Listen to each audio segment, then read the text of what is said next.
എല്ലാവർക്കും ഇന്നത്തെ വീഡിയോയിലേക്ക് സ്വാഗതം. ഇന്ന് നേന്ത്രക്കായ ഉപയോഗിച്ചുകൊണ്ടുള്ള ഒരു ഉപ്പേരിയുടെ റെസിപ്പിയാണ് കാണാൻ പോകുന്നത്. ഞാൻ ഓൾറെഡി പൊന്തൻകായ ഉപയോഗിച്ചിട്ടുള്ള ഒരു ഉപ്പേരിയുടെ റെസിപ്പി ഈ ചാനലിൽ പോസ്റ്റ് ചെയ്തിട്ടുണ്ട്. അപ്പോൾ അതും ഇതും ഉണ്ടാക്കുന്ന രീതി വളരെ വ്യത്യസ്തമാണ്. അപ്പോൾ ഇതെങ്ങനെ ഉണ്ടാക്കുന്നതെന്ന് കണ്ടു നോക്കാം അല്ലേ. തോല് മുഴുവനായിട്ടൊന്നും കളയണമെന്നില്ല. രണ്ടറ്റവും പിന്നെ ഈ കറുത്തിരിക്കുന്ന ഭാഗങ്ങൾ മാത്രമാണ് ഞാൻ കളയുന്നത്. എന്നിട്ട് ഇത് നന്നായിട്ടൊന്ന് കഴുകിയെടുക്കാം.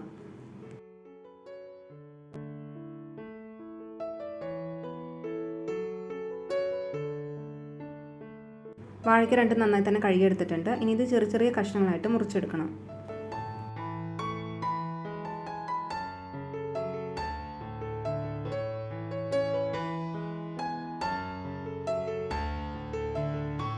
ഇനി ഞാൻ ഈ അരിഞ്ഞു വെച്ചിരിക്കുന്ന കഷ്ണങ്ങളൊക്കെ പച്ചവെള്ളത്തിലേക്കല്ല ഇടുന്നത്, കഞ്ഞിവെള്ളം നേർപ്പിച്ചെടുത്തിരിക്കുന്നതാണ്. അതിലേക്ക് ഇട്ട് കൊടുക്കുകയാണ്. കാരണം നേന്ത്രക്കായയിൽ നല്ല കറ ഉണ്ടാവുമല്ലോ, അത് പോകാൻ കഞ്ഞിവെള്ളമാണ് ബെസ്റ്റ്. ഇപ്പോൾ നോക്കൂ, ഇത്രയും വാഴക്കറി ഉണ്ടായിരുന്നു അതിൽ, അതൊക്കെ പോയി കിട്ടിയിട്ടുണ്ട്. ഇനി നല്ല വെള്ളത്തിലൊന്നിട്ടിട്ട് ഒന്നുകൂടി കഴുകിയെടുക്കാം.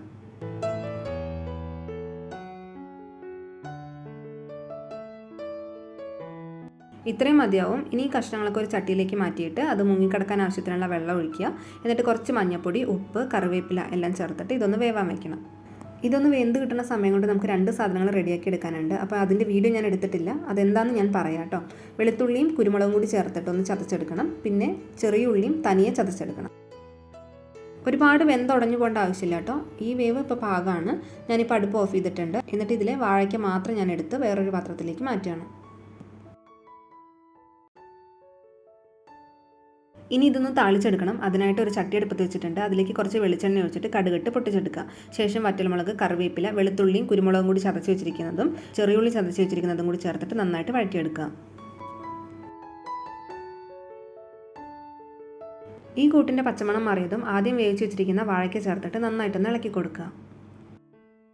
വാഴയ്ക്ക ഈ കൂട്ടിൻ്റെ കൂടെ നന്നായിട്ടൊന്ന് മിക്സായി വരണം. അപ്പോൾ അതിനായിട്ട് തീ ലോ ഫ്ലെയിമിൽ വെച്ചിട്ട് 2-3 മിനിറ്റ് ഒന്ന് ചൂടാക്കിയെടുക്കുക. ഇത്രയും മതിയാവും. ഞാൻ തീ ഓഫ് ചെയ്യാണ്. എന്നിട്ട് ഇതിലേക്ക് പച്ച വെളിച്ചെണ്ണയും കറിവേപ്പിലയും തൂവിയിട്ട് ഒന്ന് ഇളക്കി കൊടുക്കുക. ശേഷം സെർവ് ചെയ്യാം. ഞാൻ ഈ വീഡിയോയുടെ ആദ്യമേ പറഞ്ഞിരുന്നല്ലോ, പൊന്തൻകായ ഉപയോഗിച്ചിട്ടുള്ള ഒരു ഉപ്പേരിയുടെ റെസിപ്പിയും പോസ്റ്റ് ചെയ്തിട്ടുണ്ട് എന്ന്. അതുണ്ടാക്കാൻ വളരെ എളുപ്പമാണ്. അതിൻ്റെ ലിങ്ക് ഞാൻ ഇതിൻ്റെ ഡിസ്ക്രിപ്ഷൻ ബോക്സിൽ കൊടുക്കാം. ആവശ്യമാണെങ്കിൽ കണ്ടു നോക്കൂ കേട്ടോ. ഇന്നത്തെ വീഡിയോ എല്ലാവർക്കും ഇഷ്ടപ്പെട്ട് കാണുമെന്ന് പ്രതീക്ഷിക്കുന്നു. അടുത്ത വീഡിയോയിൽ മറ്റൊരു റെസിപ്പിയുമായി കാണാം. എല്ലാവർക്കും നന്ദി.